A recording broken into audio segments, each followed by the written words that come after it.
So if you stumbled upon this video, you probably already know a thing or two about Spain, such as the nice beaches, maybe the rich culture and food, and maybe some football teams. So instead of mentioning some somewhat obvious aspects about Spain, this video will focus on the pros and cons of living in Spain that may surprise you or give your opinion of Spain some nuance. We're jumping right into the pros, the first one being Spain's diverse geography. Maybe you already have a part of Spain that you like, such as the city of Barcelona maybe, or a beach on the Costa del Sol, but Spain actually has a lot to offer. There are serene villages in the mountains, far off the beaten path, there is the more savage north coast where everything is green, and you have plenty of islands to choose from, and Spain even has a couple of cities on the coast of North Africa. So basically, whether you're a city person, a mountain person, an island hopper, or a village lover, Spain actually has it all. Next pro, you can easily move to and live in Spain without actually being able to speak Spanish. If you stick to the international hubs, speaking English will go a really far way. On the other hand, if you want to focus on actually learning Spanish, you are much better off moving to a more local area, as you will be forced to communicate in everyday situations in Spanish. And unless you want to learn something like Catalan or one of the other regional languages, you might also want to avoid these areas, as it may confuse you while you're trying to improve your Castilian Spanish. Next up is something really great about Spain that you may not realize, and that is how safe Spain is in many regards. Generally speaking, Spain has a low crime rate, and it's safe to walk around alone at all hours of the day and night. Of course, bad things can happen anywhere, but statistically speaking, other than maybe pickpocketing in hotspots such as Barcelona, you are very unlikely to witness or experience any dangerous crimes. Spain is also not prone to natural disasters, and geopolitically speaking, Spain is located in a very peaceful corner of the world with no armed conflicts nearby and a good relationship with their neighbors. And speaking of geography, Spain has a very strategic location, and not just in terms of safety. The Iberian Peninsula, while undeniably a part of Europe, is also geographically close to Africa, with Morocco lying just across the narrow Strait of Gibraltar from Spain's southernmost tip. Because of the amount of tourism, Spanish airports are generally speaking well connected, especially to Central and South America, and of course anywhere in Europe. In general, the Spanish are known for being welcoming towards foreigners. While recent news has highlighted protests against over-tourism, this doesn't mean that Spaniards are unwelcoming. Personally, I have never felt unwelcome here. The only occasional negativity I've noticed is directed at foreigners who live in Spain without making an effort to learn the language. Beyond that, I am not aware of any widespread negative attitudes towards foreigners. And now, one of the biggest advantages of living in Spain is that compared to most of Western and Central Europe, the overall cost of living is relatively affordable. Everyday expenses like groceries, dining out, and public transportation tend to be cheaper than in countries like France, Germany, or the UK. However, it's important to note that rent can be quite expensive in major cities like Madrid and Barcelona, and even in some coastal hotspots. And while Spain may seem affordable to those earning foreign incomes, it's not necessarily cheap for locals, especially when considering that the average salary here is lower than in many neighboring countries. Spain is also one of the most progressive and accepting countries in Europe when it comes to LGBTQ rights and gender equality. It was among the first nations to legalize same-sex marriage back in 2005, and its cities, especially the bigger ones, have vibrant queer communities and some of the biggest pride celebrations in the world. The country also has a strong feminist movement with massive demonstrations on International Women's Day, pushing for equality and social change. Artists like Rigoberta Bandini, which I personally love, capture this spirit perfectly, blending activism with music. For example, her song Ay Mama became an anthem for body positivity and women's empowerment, reflecting the bold and very much unapologetic energy of modern Spain. But, of course, Spain isn't perfect, so let's take a look at the cons, starting with something that can frustrate both locals and newcomers alike, and that is the bureaucracy. In Spain, things often feel unnecessarily complicated. Maybe you've heard about this, but we're not just talking in government offices, but across many areas of life. Whether you're opening a bank account, setting up an internet service, or dealing with paperwork, there's a tendency for excessive steps, unclear processes, and a lack of a "let's simplify this" mentality.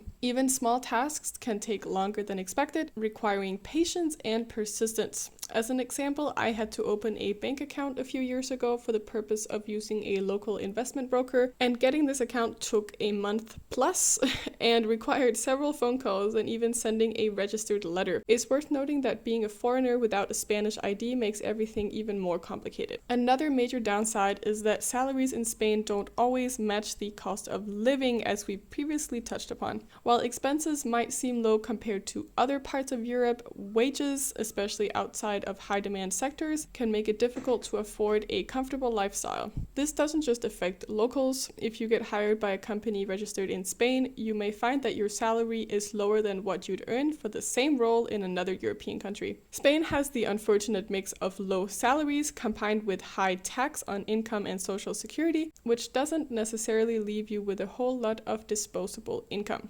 Construction quality is another issue. While Spain has some stunning architecture, many modern apartments and houses, particularly in newer developments, are built with thin walls, poor insulation, and sometimes even questionable materials. This can lead to problems with temperature control, noise, and even unexpected maintenance issues early on. And speaking of noise, depending on where you're from, you might find that Spaniards, especially those in the south, are much louder than what you're used to. Conversations can be animated, bars and restaurants are often lively late into the night, and personal space isn't always a priority. For some, this creates a warm and social atmosphere, but for others, it can be a bit overwhelming. For example, sometimes I get the impression that people are having an argument of sorts, but mostly it turns out they're simply just having a normal conversation, really. After years of living in Spain, I've come across some great companies that have made life easier, and I want to share them with you. If you're looking for a reliable bank, the online bank Revolut has been a game changer for managing finances, especially when juggling several currencies. For an affordable and flexible phone plan, I use Simyo, and when it comes to electricity, Lucera offers fair pricing without complicated contracts. I've included links in the description, and if you decide to use them, it also supports the channel so I can keep making more videos for you all. And if you'd like to go the extra mile, you can also support the channel by clicking the Buy Me a Coffee link. Thank you so much, I truly appreciate it.